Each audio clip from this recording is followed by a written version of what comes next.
Yo continué en el periodismo escrito. Fueron 10 años que estuve como reportero cultural y de espectáculos.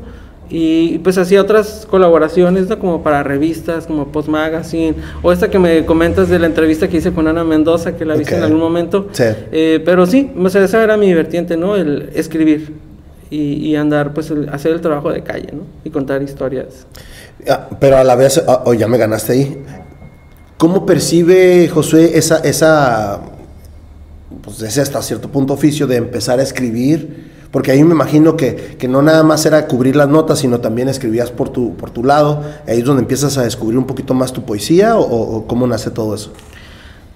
Pues yo comencé pues entrevistaba a muchos escritores, ¿no? Como reportero, ¿no? Y yo me acuerdo que siempre les hacía una pregunta que era ¿cómo empezar? Ajá. ¿No? Porque yo tenía muchas ganas de escribir, tenía muchos poemas que había escrito en bachillerato, había ideas que escribía o que las tenía aquí, pero realmente había algo que me impedía, y yo siento que era el miedo, ¿no? Como el miedo de compartir. Y ahora que lo platico con mis alumnos, o cuando en algún momento doy talleres, les digo que cuando compartes algo que escribes es un acto muy valiente, ¿no? Porque no cualquiera, de alguna forma, gran parte de ti está ahí en ese texto, ¿no? Y yo me acuerdo que entrevisté a Avis Borboa, no sé si lo identifiques. Él hizo teatro y también escribió, era dramaturgia y novela.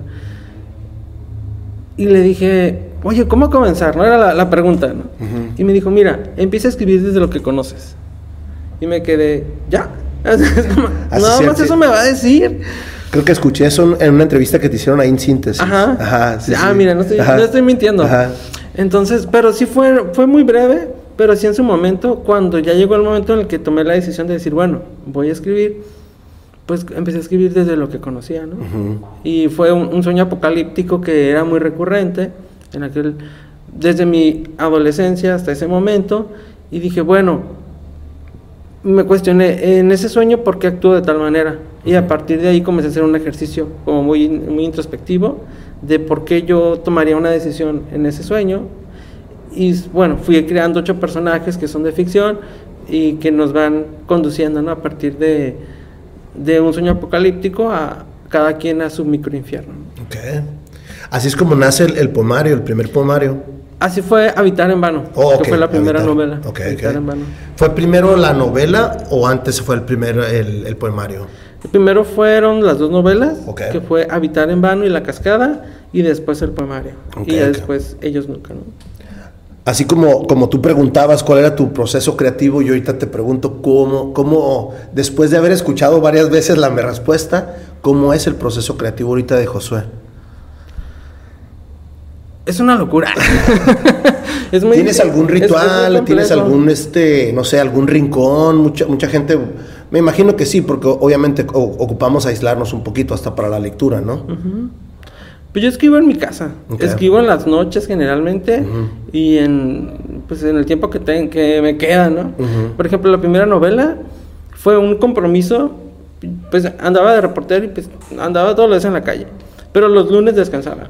Entonces fue comprometerme los lunes van a ser para mi novela, ¿no? Y no salía, así desde las 9 de la mañana hasta las 5 o 6 de la tarde, la novela. Obviamente había pausas entre que comes, pero era desde la mañana hasta que ya se iba el sol. Y fue como 1 año y medio en el que estuve trabajando. Entre semana, cuando tenía espacios, me ponía a releer el texto, a reeditar. Pero así fue como trabajé. Y todo lo que he escrito ha sido en mi casa. No me voy a un café, no me voy a un lugar. Es como ese momento en el que puedo estar en silencio, meditación, y escribir, escuchar música y comenzar. Y me preguntan, ¿cómo creas a tus personajes? Yo hago esquemas, ¿no? De pronto parece como si fuera una película policíaca, ¿no? Tengo los personajes con post-its y... ¿Sí les haces su perfil entonces? Y voy, sí, claro. Eso lo aprendí de uno de mis maestros. Conocer a tu personaje desde sus vicios, desde lo más visceral hasta lo más superficial, ¿no? Entonces sí, me gusta ir, y conforme voy avanzando en las historias, como siempre estoy como observando, escuchando lo que acontece y escucho frases que digo, esa me gusta para mí. O veo una pareja que se está peleando y digo, ese diálogo me encanta para mi personaje y lo voy sumando, ¿no?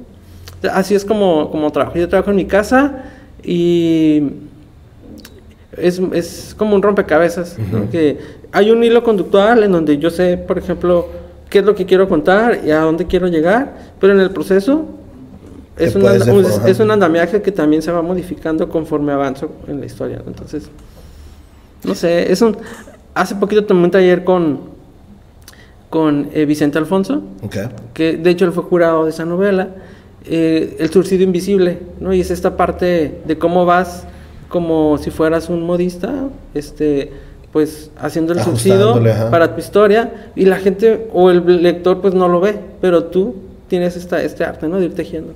Y se me hizo muy padre la analogía, ¿no? De lo que hacemos como autores o como creadores, con este taller que tomé.